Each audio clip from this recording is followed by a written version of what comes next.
treat you with respect. You're in prison, and you said, I will only respond to the name Mandela or Mr. Mandela. You must fight the battle for dignity on the very first day you go to jail. Really? And that's what we did. We put our foot down and insisted in being respected, even though we're prisoners. And we eventually succeeded in that. When I found some place in my country, and a lady answered the telephone, I then asked, to whom am I speaking? She said, you're speaking to me. I said, well, lady, I know I'm speaking to you, but what's your name? She said, who are you to ask for my name? What's your name? I say, well, lady, as soon as you tell me your name, I'll tell you mine. But as we argued as to who should tell his or her name, she became very cross. And she said, you seem to be a backward person. Have you passed your matric? Now, matric in our country is a university entry examination. And I said, well, lady, you must be very careful. Because if the qualification to speak to you is the possession of a matric certificate, I might work hard and pass my matric and be in the same class as you are. That was treason. She said, you will never be in my class, and bang the telephone. How I wish she were here today.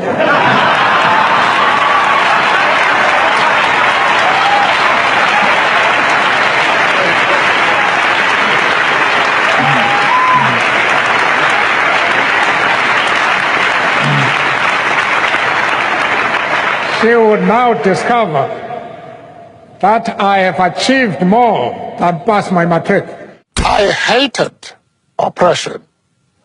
And when I think about the past, the type of things they did, I feel angry. You have a limited time to stay on earth. You must try and use that period for the purpose of transforming your country into what you desire it to be. What can assure me as a human being and a concerned African American that the ANC will indeed have a fiscal solvent policy that will continue the use of the resources of South Africa in a meaningful way? Or should I put it more succinctly, will your economy be based on the Marxist system, socialism, or capitalism, or both? I knew that was the question you wanted to ask.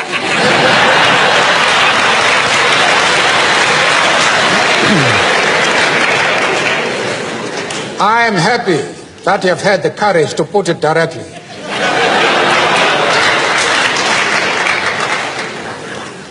We are not concerned with models. We are not concerned with labels. We are practical men and women whose solutions are dictated by the actual conditions existing in our country. As somebody has said, we do not care whether the cat is black or white, as long as it can catch mice. The first thing is to be honest with yourself. You can never have an impact on society if you have not changed yourself.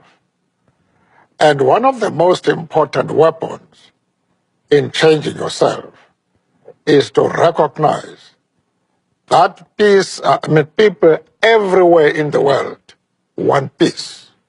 But humility is one of the most important qualities which you must have. Because if you are humble, if you make people realize that you are no threat to them, then people will embrace you. They will listen to you.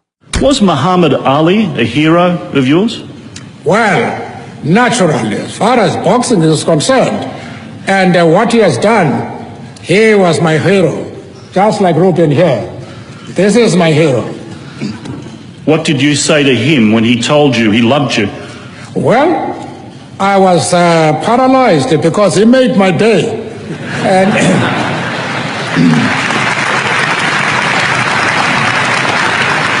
So what leaders of the 20th century do you admire? well, I have answered that question. It's not the question of a leader. It's a question of a human being who does something to make an ordinary individual to feel I am a human being and I have a future and I can go to bed feeling strong and full of hope.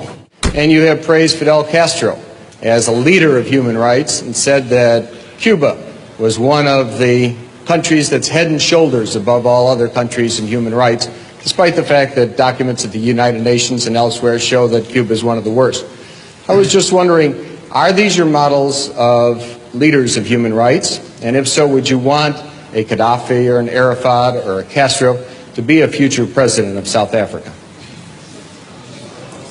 One of the mistakes which some political analysts make is to think that their enemies should be our enemies.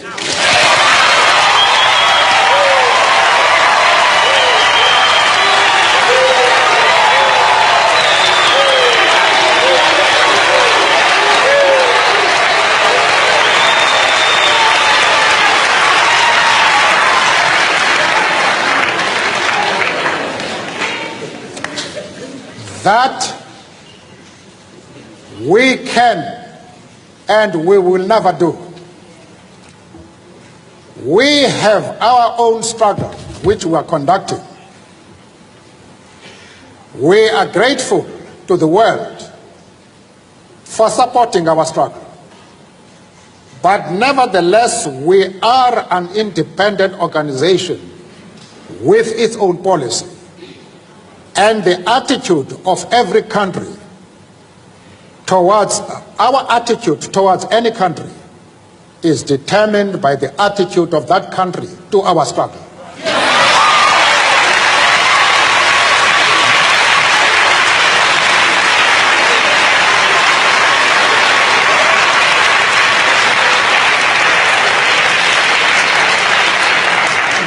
Yasser Arafat, Colonel Gaddafi,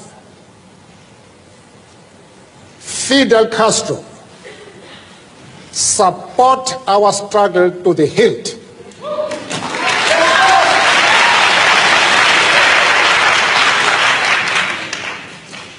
There is no reason whatsoever why we should have any hesitation about hailing their commitment to human rights as they are being demanded in South Africa.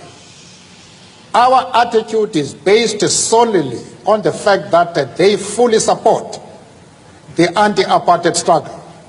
They do not support it only in rhetoric. They are placing resources at our disposal for us to win the struggle.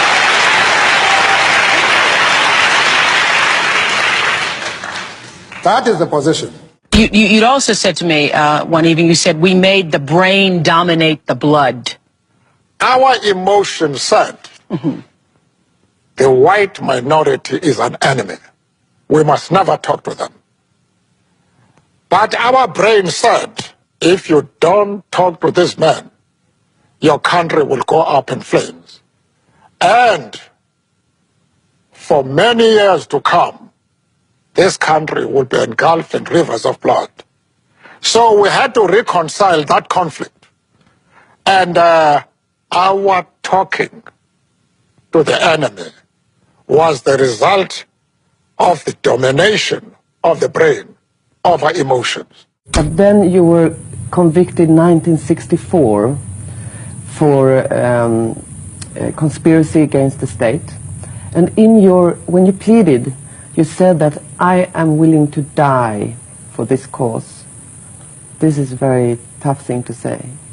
Yes, I had to say that, not from a spirit of bravado, but because I genuinely felt that they were going to hang us. And it is the desire of every freedom fighter to disappear under a cloud of glory rather than that of shame. It is the task of a freedom fighter, when you see that the end of your days has come, to live a tradition of bravery, determination to face even death for your principles. And I thought about it. It was not because I was brave, but because one had a duty to perform at that moment. I have dedicated my life to this struggle of the African people.